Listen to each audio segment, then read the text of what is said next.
All right, everyone, welcome back for another episode of This Week in Charts via Carnivore Trades and Wall Street from Main Street. If you've not done so already, please give the video a thumbs up, like, comment, subscribe to the channel.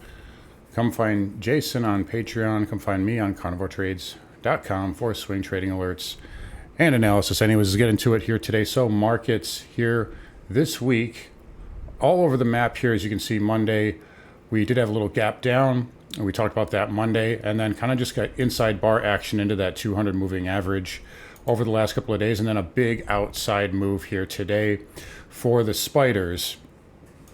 And this is on the back of the non-farm payroll numbers, and that number came in much, much hotter than expected. You might say, well, why are the markets rallying then? Doesn't a hot print mean that, you know, essentially kind of reaffirms higher for longer? If we look at the Treasury yields, 30-year pulling back here, it is green on the day, but pulling back pretty sharply.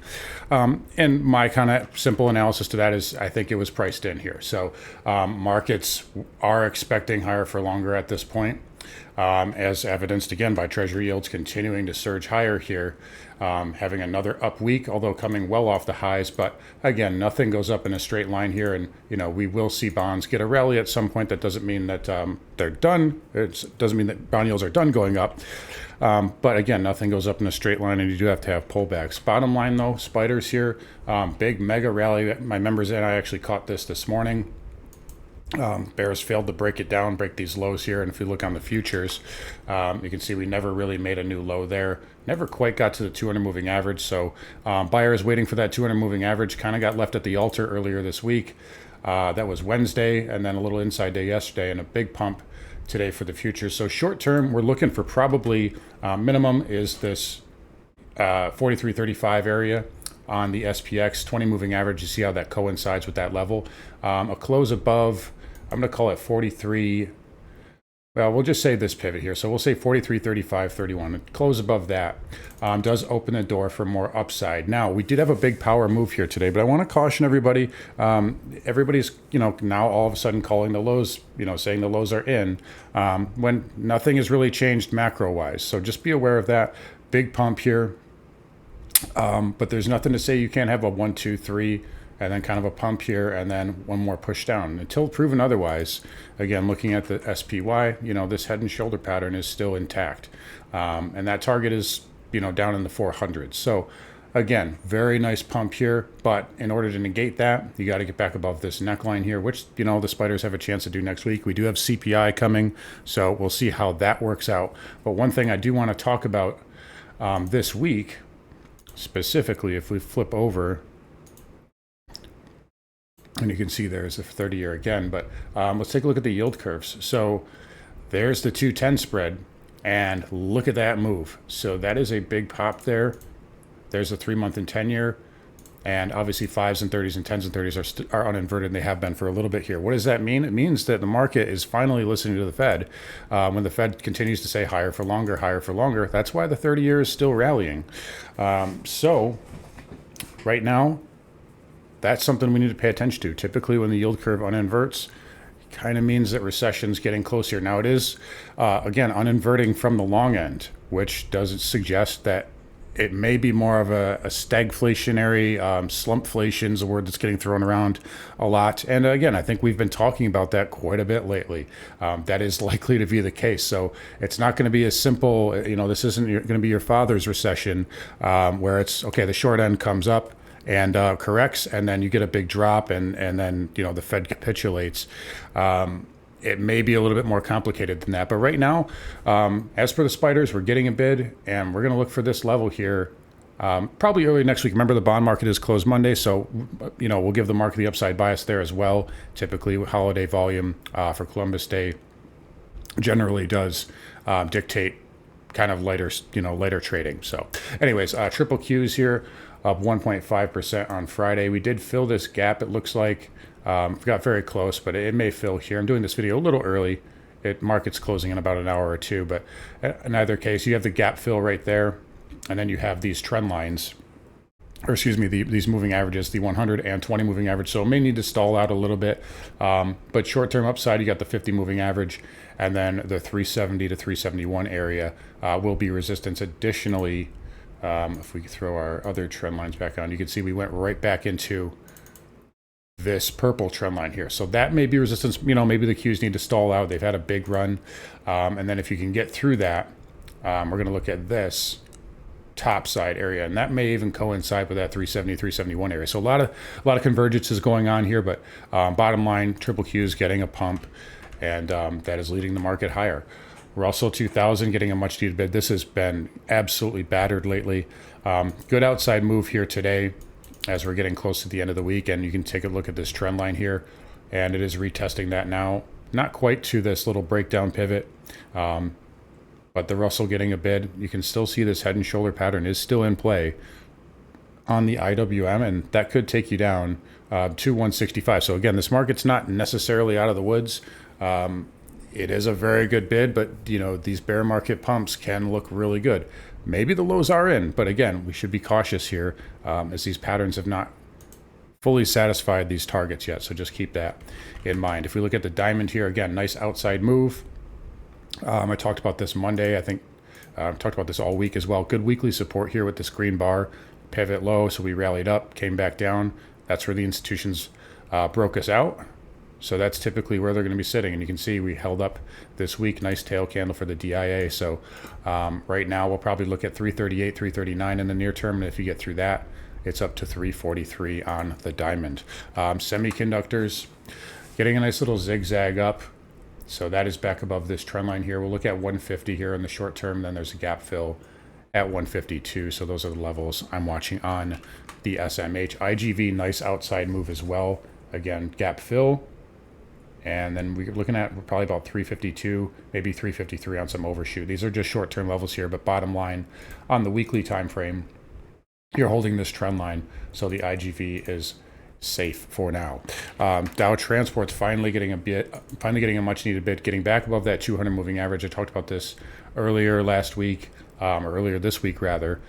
Need to stay above this on a weekly close, and it's doing that for now. So short term, we'll look at about 15.2, 15.250 perhaps. And then if you can get through that, you know, there's 15.4 and then 15.5. So some levels coming into play here, but still hasn't really broken this downtrend. But we'll give it the benefit of the doubt for holding this 200 period moving average right now. And it is hanging in there. If we look on the weekly, you know, nice little tail candle.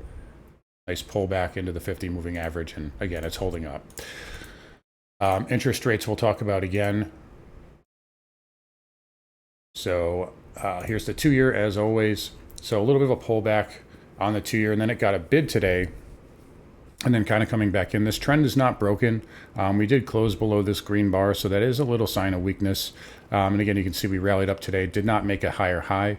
Again, still, if we do surge higher on the 2-year and we get above that 5.33 area, that's going to be a big problem. But if that is not the case, then markets are safe for right now. But keep that level penciled in on your radar. 5-year pulling back a little bit, didn't make a new high. 10-year, looks like it briefly touched that minor double top. Still holding trend, but it does look a little top heavy. And then the 30-year here as well. Did have a new high, but pulled back in very sharply. And I think this does need to pull back here. And again, that could give the markets a little bit more of a bid as we get into next week. XHB, again, getting a bid just like everything else today. Nice outside move. I still don't love this though. This is still definitely a weaker sector. So we had the head and shoulder top. We broke through that, bear flagged, and like we're basically defending the 200 moving average for the most part. But you know, unless we close above 75.32, which is possible, you still have kind of that bear flag inside bar look. So if this stays sideways here, this could be telling us that it wants to get through that 200 moving average. But again, it's getting a little bit of bid here. We'll respect it. If it breaks through that, it's got a lot of support at 70. So keep that level penciled in on the XHB. VNQ getting a much needed bid here. Again, I talked about this earlier this week. Not a good chart, right? It looks like they're trying desperately to defend this low here, 74.66 on a weekly close. So that's going to be important to watch there, but I still don't like the monthly. Yes, you're holding the 200-month moving average, but this is just a weak chart. Notice how it hasn't participated in the rally, and it has that big monthly inside bar there. So again, not a great chart. By the way, speaking of not participating in the rally, equal weight S&P is actually negative for the year. Again, not to beat the FANG, you know, Mag 7 narrative into the ground, but this is still, even with today's rally, still negative for the year, as is the Russell 2000. So again, breadth, not the greatest. Again, we all know it's all 7 stocks right now. But anyways, let's get over to XLF. Again, nice pop there, up 1.13. Short term, we'll look for a trend line back test here, right around 33.50 to 33.75. But again, still broke below that on a weekly close last week. And again, they're defending the 200-week moving average. Didn't quite get to my level. I told you guys 32 would be a level to watch. Didn't quite get there, but it is getting a bounce. And again, this is the level that I'm watching going into next week. And then KRE needed to defend 40. I told you that, and it happened, but still in a downtrend. I don't like the regionals here. I don't like the chart pattern on the big banks either. So again, big banks still weak. But again, they're getting a bid here, and again, we'll leave it at that. Broker dealers here, nice pop. Got all the way down to, I think I told you guys 462. Again, didn't quite get there, 464. And a nice bid there. We're sitting at 483 right now. So short term, this can get to 490. But nice little bid there for the broker dealers coming off the lows, like everything else. Okay, so anyways, let's get into commodities. Everybody's favorite here. That's why you're all tuning in.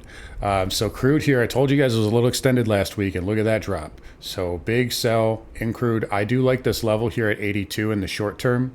If we break through that, there's still a lot of support at 77 and an absolute wall at 75. So again, we talked about higher floors being in crude and energy prices in general. And I maintain that stance. But again, like I said, nothing goes up in a straight line, just like yields. And crude is pulling back pretty sharply here. Looks like they're trying to hold that 82 level by the end of the week. But either way, I do think we get some type of a bounce. Short term could take you up to 88. If we do take this level out again, $77, $78 is going to be a very good support level here in the near term. Take a look at XLE, by the way. So XLE got dumped this week, but look at the power move off the lows. I told you guys 85. So I told you that on Monday. I don't know if you guys scooped that up, but it was waiting there. So hit that 200 and 100 and big bid off the lows there. So nice defense there for XLE. If this does have one more leg lower, I have other levels worked out for it already. But again, short term, we'll look at 88, 89 for a bounce. But XLE getting a bid there, much needed. What did I tell you about XOP? I said 135. Where did we go to yesterday? Gap down, 134.99. And a nice bid off the lows again. Short term, we'll look for 145 there. OIH, I think I told you the 20-week moving average. Where did it go? 20-week moving average. So nice bid there for OIH. Again, we'll see if that can put in a weekly high or low. CCJ, again, this is why I've been saying, like, don't chase this thing. We've had a sharp pullback this week. Again, it is getting defended. So I'll give it its due, and it is holding above this green bar on a weekly close. So that is a sign of strength. I definitely have to you got to tip your cap to uranium bulls here. They're holding this really well. If we do lose 36.91 on a weekly close, I think uranium's done for the, I don't want to say foreseeable future, but probably the near to medium term. But it is getting a bid here. URNM, also big test candle there, and it came off the lows. Again, I still can't chase it up here, but it had an impressive bid, and it's back above that 20-day moving average. Okay, let's get to the rock star of the week. Everybody wants to hear about nat gas. So big power move. Been saying it for a long time here. As soon as you get above $3, it's squeeze mode, and this is up, I think, like 20% or something like that in the last 2 days. So this, you guys can see what I mean here when I say it's got to get above 3, and once that happens, this can really get going. If you look back to, I gave out price targets of 4 and 5 not that long ago, and people think I'm crazy, but you look back to last year, or to 2021, it went from 3 to 6 in like 12 weeks, 12 to 16 weeks. This is kind of what nat gas does here. So it is on breakout. It will pull back. It is very overbought here in the short term, but it is on breakout, and this is you're going to retest 4 not that much time. And again, it seems like a long way away, but if we just take a simple fib, that's only a 25% retrace of this whole move. So there's room for this to run. And the reason I say above 3 is because this is where the shorts are sitting, right? They're covering now. So this is how you get these squeezes. But Natty finally on breakout. We can look at some of the stocks. AR getting a big bid, Chesapeake LNG, EQT, EOG, Katera, all loving this move here. And I like the chart patterns on those as well on the weekly time frame. All right, anyways, let's move on here to the dollar index. So DXY pulling back. Again, that is giving a lift to some commodities here. Weekly resistance. I talked about this last week, and it is finally pulling back now. I think, what's this, 12 weeks? 3, 6, 9, 10, 11. So finally we're getting a pullback week on week 12 into that weekly level. So we'll see. Again, that could give the markets a lift. Dollar pulls back. That'll help yields pull back, which is, again, I think yields are getting a little stretched here as well. Near term, if I can get my daily back up. There we go. Near term, you got to break this pivot. And if we do that, there's still a good amount of support around 105, 104.50. So short term, we'll look for that. But again, you're still not even below the 20-day moving average yet. I know everybody's anointing the dollar's demise right now, but you still got work to do. But it is into weekly resistance, and we'll definitely respect that. And it is reacting off of that finally. So dollar finally coming back in, and gold finally getting a bid. Again, like I said, the positive for gold right now is you're above this monthly green candle. As long as that holds, it's still bullish. So that is a good sign there for gold. I gave you guys this level out literally like months and months and months ago.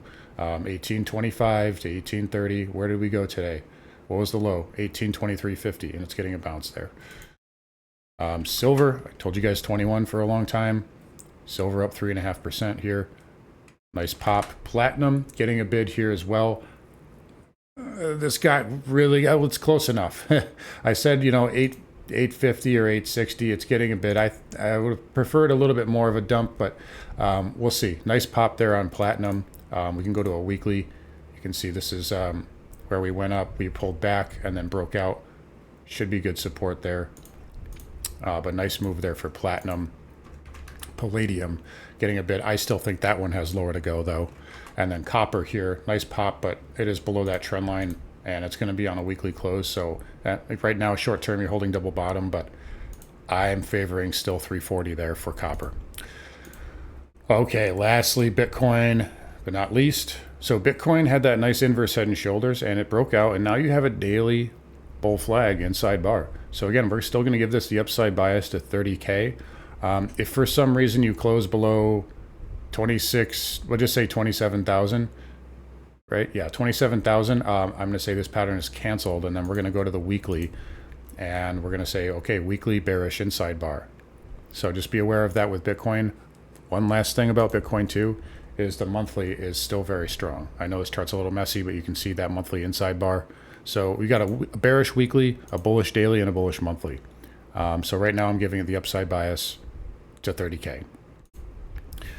All right, lastly, let's get back over to the spiders here really quick. So next week, we're holding up really well here.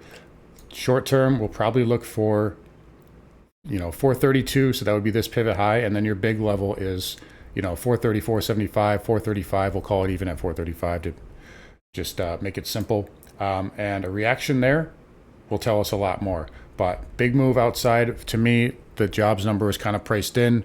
We kind of got that telegraph from ADP earlier in the week and the jobless claims. So it was kind of, and the JOLTS number on Monday as well. So it was a little bit priced in, if you ask me. And to be fair, like I said earlier, the 30-year just really stretched.